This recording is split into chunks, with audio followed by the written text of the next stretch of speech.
ሰላም ጤና ይስጥልኝ። በመላው ዓለም የምትገኙ ዩቲዩብ ቤተሰቦቼ እንደምናችሁ እንደምከረማችሁ። ትኩስ ነገር እንግዲህ ከዚህም ከዛም ለእናንተ ይመቻል ብዬ ማስባት ነገር ይዤላችሁ መጥቻለሁ ማለት ነው። በእውነት በጣም በሚያሳዝን ሁኔታ ነው ዛሬ አንድ ነገር አጋጥሞኝ ይህን ነገር ለህብረተሰቡ ማግለጽ አለብኝ። እንዲያው መማማሪያ ይሆነናል። ምንጊዜም እኛ አፍሪካውያኖች ስንባል መቼም ከስህተታችን መማር አንወድምና ይሄ ነገር እንዴት ታዩታላችሁ? ትክክል ነው ወይ የሚለውን ነገር ለማሳየት ነው። እስቲ መጀመሪያ ይሄን ነገር እንስማው። ጠቅላይ ሚኒስትር አብይ አህመድ ወደ ስልጣን ከመጡም እነሆ ዛሬ መጋቢት 24 8 ዓመት ሞላቸው። ዛሬ መጋቢት 24 የለውጡ መንግስት 8ኛ ዓመትን ምክንያት በማድረግ በመዲናችን አዲስ አበባ እንዲሁም በሀገራችን በተለያዩ ክፍሎች የድጋፍ ሰልፍ በማድረግ እየተከበረም ይገኛል። እና ምን ሆነ ምን ተፈጠረ ልትሉ ትችላላችሁ። በእውነት ማንኛውም ሰው የማንኛውም ሀገር ላይ ያለ ነገር ነው። እንግዲህ በዓል የሚከበር ነገር ነው። አንድ ደጋፊ ወይም አንድ ፓርቲ አንድ ነገር ስሜቱ ሲኖር ተነስቶ ያከብረዋል። ይሄ ሁላችንም የምናውቀው ነገር ነው። ነገር ግን ለሚደረጉ ነገሮች በሙሉ ሁላችንም እንደምናውቀው ቅድሚያ ዝግጅት ያስፈልጋል። ህብረተሰቡ እንዲያየው ይነገራል። በዓልም ከሆነ መስሪያ ቤት መዘጋት ካለበት ይዘጋል ወይ እሁድ ተጠብቆ ይደረጋል። እንደነዚህ አይነት ዝግጅቶች እንጂ እንደው ዝም ብሎ ከመሬት ተነስቶ አንድ ቀን ሌሊት ላይ ተነስቶ የሆነ ነገር ሐሳብ መጥቶ በማግስቱ ህብረተሰቡ ላይ ምንም መንጸባረቅ ያለበት ነገር አለ ብዬ አላምንም። የተፈጠረው እንግዲህ እንደምታውቁት በዓል ነው። እንግዲህ ጠቅላይ ሚኒስቴሩ ቃል ኪዳን የገቡበት ቀን ነው በሚል ዝግጅት አዘጋጅቷል ማለት ነው። የከተማ ከንቲባም ሊሆን ይችላል፣ በሸገርም አካባቢ ብቻ በተለያዩ አካባቢዎች የነገር ተደርጓል። ሲደረግ ግን በጣም በሚገርማችሁ ሁኔታ ድንገት ነው የተደረገው። ድንገት በሚደረግበት ሰዓት የሚቸገረው እንግዲህ ማንኛውም በህይወት ውስጥ እንግዲህ ተነስቶ ጠዋት ስራ ሊሰራ የፈለገ አንዳንድ እንቅስቃሴዎች ለማድረግ የፈለገ ህብረተሰብ ነው እንግዲህ በጣም እየተቸገረ ያለው። ፖይንቴም ይሄ ነው። ለምን አንድ ነገር ሲደረግ ቅድሚያ ዝግጅት አይደረግም? ለህብረተሰቡ ደግሞ ያ ነገር አይገለጽም?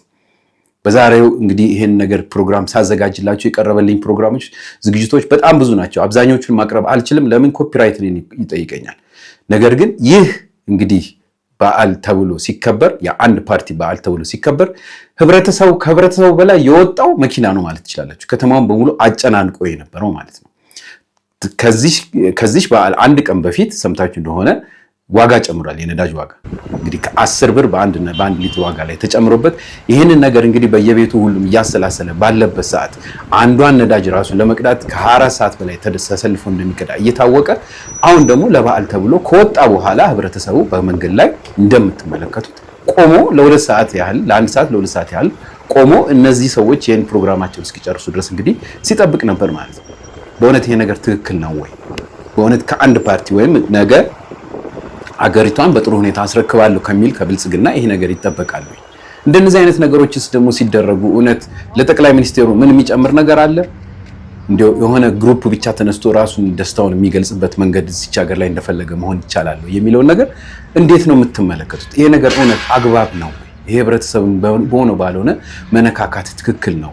በዛሬ ጊዜ ኑሮ ውድነቱ በጣም እያሰቃየ እንደሆነ ሁላችንም እናውቃለን። በዚህ በትናንትናው ማታ በተጨመረው በነዳጅ ዋጋ ብቻ እንግዲህ በጣም ብዙ ነገሮች እንደሚኖሩ እየታወቀ ነው። መኪናዋን እንኳን ምን አለ በስነ ስርዓቱ አንዲት ቦታ ሄዶ ደርሶ እስኪመለስ በሰላም መንገዱ ቢሆንለት። የመኪና አደጋዎች በጣም በስተዋል፣ ሁላችንም እናውቃለን። በሆነው ባልሆነው የሚቆሙበት ጉዳይ ብዙ ነው፣ ሁላችንም እናውቃለን። በዚህ ላይ ደግሞ በዓላት ወይም የሆነ ዝግጅቶች ተብሎ በየመንገዱ ለምን ይዘጋል? ጠቅላይ ሚኒስቴሩ ሰሞኑን እንግዲህ የተናገሩት አንድ ጉዳይ አለ፣ ሰምታችሁታል። በየአካባቢው መንገዶች ይዘጋሉ። በሰርግ በለቅሶ በምናምን መንገዶች ይዘጋሉ። ያ መንገድ በሚዘጋበት ጊዜ በዛ አካባቢ ላይ የሚደረገው ምርትም ሆነ ማንኛውም ነገር ይጓተታል ብለው ራሳቸው ተናግረው ራሳቸው መንገድ ያስቆማሉ። አላምንበት። በእውነት ይሄንን አይነት እንዲያው በጣም ኃይለኛ የሆነ ግርግር የሚፈጥር ህብረተሰብ ራሱን አስቦ ከእንደነዚህ አይነት ነገር መቆጠብ አለበት ብዬ አምናለሁ። እስቲ እሳቸው የተናገሩትን እንስማ። ዘመድ ይሞትብኛል። ዘመድ ሲሞትብኝ ደርሶ ማስተዛዘን በጣም አስፈላጊ ነገር ነው። ባህላችን ነው። ሳይኮሎጂካሊ ጠቃሚ ነገር ነው። መቀጠል አለበት። ግን እኔ ዘመድ ሲሞትብኝ ዓለም ዘመድ እንደሞተበት መታሰብ የለበትም። አንተ ሲሞትብህ እኔ ሰርግ ሊኖርብኝ ይችላል። አንተ ሲሞትብህ እኔ ልታመምብኝ ይችላል። ኢትዮጵያ ውስጥ ያለው ካልቸር ግን አንተ ከሞተብህ ምንም ችግር የለው፣ መንገድ ላይ ድንኳን ማስቀመጥ ይቻላል እና በቃ ከዛ ለቅሶ ውጭ ዓለም የለም ማለት ነው። ሽኝት ቦታም በሺዎች ነን። ያ ሺህ ሰው ተመልሶ ተሰልፎ ደግሞ ቀብር ቦታ ይሄዳል። ተሰልፎ ደግሞ ቤት ይመጣል። አሁን እንደነዚህ አይነት ያልተገሩ በጣም ኤክሰሲቭ የሆኑ ካልቸሮች ብዙውን የትራንስፖርት ሲስተም ያውካሉ። ሰርጋችንን ተመልከት። አንተን ያገባው አንተ ባገባው ሰፈር አገር ብሎ መረበሽ የለበትም። በሙዚቃ ትረብሻለህ፣ በመኪና ትረብሻለህ፣ መኪና ትዘጋለህ። ሰርገኞች ካሉ ለምሳሌ እንደዚህ እየዘጉ መሄድ መብታቸው ነው የሚያመስላቸው። እንደዛ ትክክል አይደለም። ኢንፍራስትራክቸር ለኛ ፐርፐዝ ብቻ ሳይሆን ለሁሉ ሰው ፐርፐዝ የሚውል ስለሆነ ተከባብሮና በጋራ መጠቀም ያስፈልጋል። እኔ አሁን ከተማ ውስጥ እንቀሳቀስ እንግዳ ከሌለብኝ መንገድ መዝጋት አልፈልግም። በየዕለቱ ለማድረጋቸው ስራዎች እንግዲህ እንደሰማችሁት ነው። በእንደዚህ አይነት እንግዲህ ሩጫ ባለባት ዓለም ላይ ሁላችንም እንግዲህ የራሳችንን ኑሮ ለማሸነፍ የምንሯሯጥበት ብዙ ነገሮች እያሉ አንደኛ ዘመኑ እንግዲህ በጣም በትልቁ በዲጂታል እንዳለ ይታወቃል። በዚህ በዲጂታል ማንም ሰው መልእክቱን ማስተላለፍ ይችላል። በተለይ በመንግስታዊ አቋም ውስጥ ያለ ማንኛውም ህብረተሰብ ማንኛውም አካል መልእክት ካለው ለህብረተሰቡ በተለያዩ አይነት መንገዶች ማዘጋጀት ይችላል። ዛሬ ይሄ ነገር ነውና ከተማውን እንዘጋለን አለቀ። ተነስተው አንድ ሰዎች ተሰብስበው ሄደው ስፖርት ቢሰሩ ለጠቅላይ ሚኒስቴሩ ምን ህይወት አይጨምር ወይ ምን አይል? በእውነት በጣም የሚያሳዝን ነገር ተፈጥሯል።